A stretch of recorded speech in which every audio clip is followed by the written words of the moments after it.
Hello दोस्तों, स्वागत है आपका हमारे इस नई वीडियो में। और आप देख रहे हैं आपका अपने YouTube channel banking jobs guide, जिसमें है ऑल अबाउट बैंकिंग जॉब्स।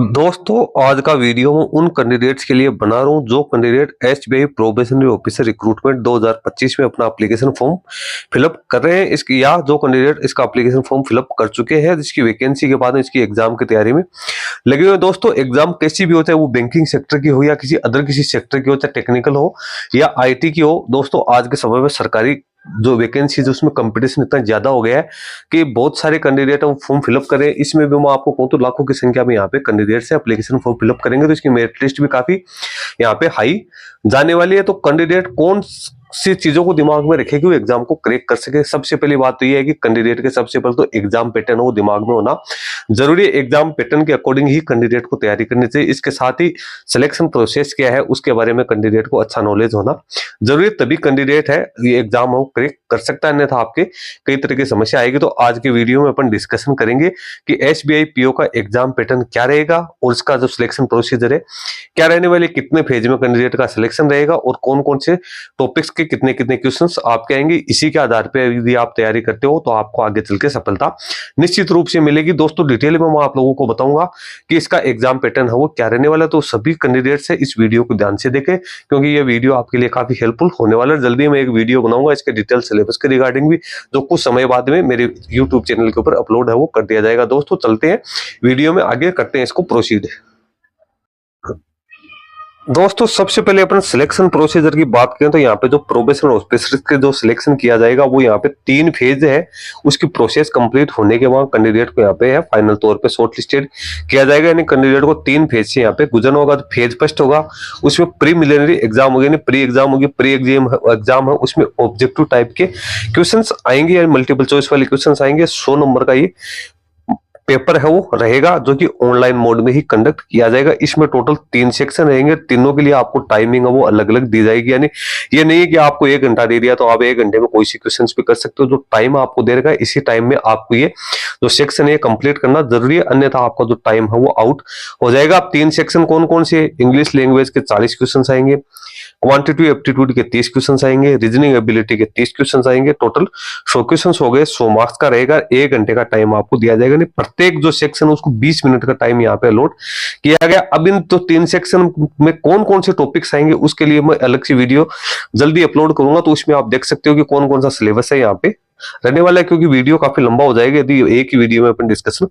करेंगे। उसके बाद में जो कैंडिडेट प्री एग्जाम को क्वालिफाई करेंगे उन कैंडिडेट्स को मेन एग्जाम के लिए बुलाया गया है। लगभग 10 गुना कैंडिडेट है वैकेंसीज का, 600 वैकेंसी है, तो इसके 10 गुना आप 6000 है के आसपास कैंडिडेट है अप्रोक्सीमेटली, उनको मेन एग्जाम के लिए यहाँ पे बुलाया जाएगा, जिसकी मेरिट लिस्ट है प्री एग्जाम के आधार पर तैयार की जाएगी कि किस जितने मार्क्स मेरिट लिस्ट है वो अलग से निकलेगी प्री एग्जाम की, उसके बाद मेन एग्जाम होगी। अब जो फेज सेकंड है जो कि मेन एग्जाम रहेगा, मेन एग्जाम है वो भी ऑनलाइन ही कंडक्ट की जाएगी, जिसमें ऑब्जेक्टिव टाइप के क्वेश्चंस भी आएंगे, 200 नंबर का होगा, और एक इसमें डिस्क्रिप्टिव टाइप के क्वेश्चंस भी आएंगे जो कि 50 मार्क्स का यहाँ पे रहने वाला। डिस्क्रिप्टिव टाइप का जो टेस्ट है वो जस्ट ऑब्जेक्टिव टाइप का पेपर जैसे कंप्लीट हो जाएगा, तो उसके बाद में कंप्यूटर के ऊपर जो आपका डिस्क्रिप्टिव टाइप का पेपर है वो भी यहाँ पे होने वाला, उसी डेट को हो जाएगी। अब ऑब्जेक्टिव टाइप के जो क्वेश्चन आएंगे उसके लिए 3 घंटे आपको अलॉट किए जाएंगे, जिसमें टोटल 400 सेक्शन होंगे और 200 मार्क्स यहाँ पे दिया जाएगा। सभी के लिए यहाँ पे जो टाइमिंग है वो हर सेक्शन को अलग अलग अलॉट है वो किया गया, तो आप अपने टाइमिंग का जरूर ध्यान रखें कि कितने टाइम में आपको कौन से सेक्शन उसको कंप्लीट करना है, उसी के अनुसार आप तैयारी करें कि आप कितने क्वेश्चन है इतने टाइम में कर सकते हो। रीजनिंग एंड कंप्यूटर एप्टीट्यूड के 40 क्वेश्चन है, 60 मार्क्स के, 50 मिनट का टाइम आपको मिलेगा। डेटा एनालिसिस एंड इंटरप्रेशन की बात करें तो 30 क्वेश्चन है, 60 मार्क्स के, 45 मिनट का टाइम मिलेगा।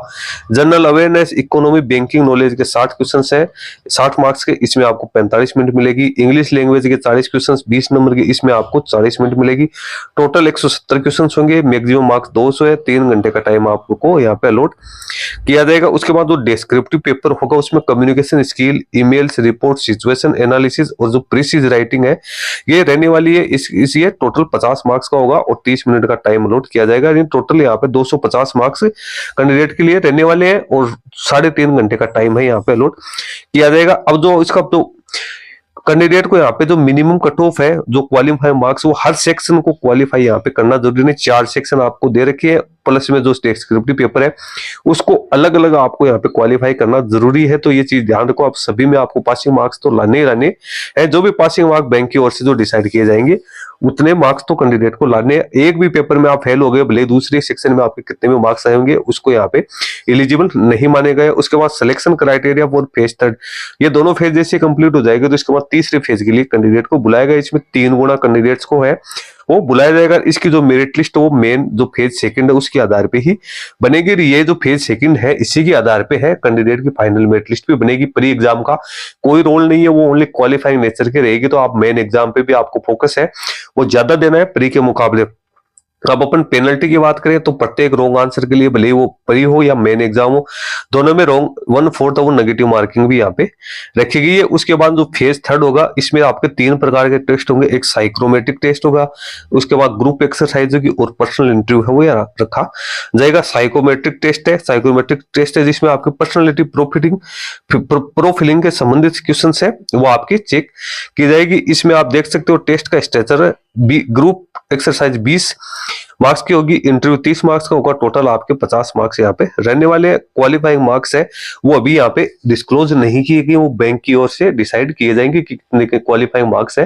वो आपको साइक्रोमेट्रिक टेस्ट है या इसमें रखे जाएंगे। उसके बाद फाइनल सिलेक्शन है, तो फाइनल सिलेक्शन यहाँ पे है तो फेज सेकंड और फेज थर्ड के आधार पे यहाँ पे किया जाएगा। मेन एग्जाम में जो आपने मार्क्स प्राप्त किए हैं जिसमें ऑब्जेक्टिव और डिस्क्रिप्टिव दोनों शामिल है, प्लस में जो आपका जो ये टेस्ट हुआ है उसके आधार पे यहाँ पे फेज सेकंड थर्ड है उसके आधार पे फाइनल मेरिट लिस्ट वो तैयार की जाएगी। इसके लिए यहाँ पे नॉर्मलाइजेशन का फॉर्मूला वो अपनाया जाएगा। यानी जैसे मेन एग्जाम 250 मार्क्स की है और ग्रुप एक्सरसाइज और इंटरव्यू 50 मार्क्स का है तो 300 नंबर हो गए, लेकिन इसको नॉर्मलाइज प्रोसेस से जो 250 जो नंबर है उसको यहाँ पे 75 में कन्वर्ट किया जाएगा। और उसके बाद में जो आपका इंटरव्यू है या वो ग्रुप एक्सरसाइज है वो 25 नंबर है, इसको यहाँ पे नॉर्मलाइजेशन से दिए जाएंगे। टोटल 100 मार्क्स के अनुसार यहाँ पे मेरिट लिस्ट है वो तैयार की जाएगी। उसके बाद में जो फाइनल मेरिट लिस्ट है वो आपको है इसकी ऑफिशियल वेबसाइट के ऊपर देखने को मिल जाएगी। तो ये तो हो गया इसके फाइनल जो मेन एग्जाम है उसका फॉर्मूला हो गया। इसके साथ ही phase third group exercise interview का फॉर्मूला यहाँ पे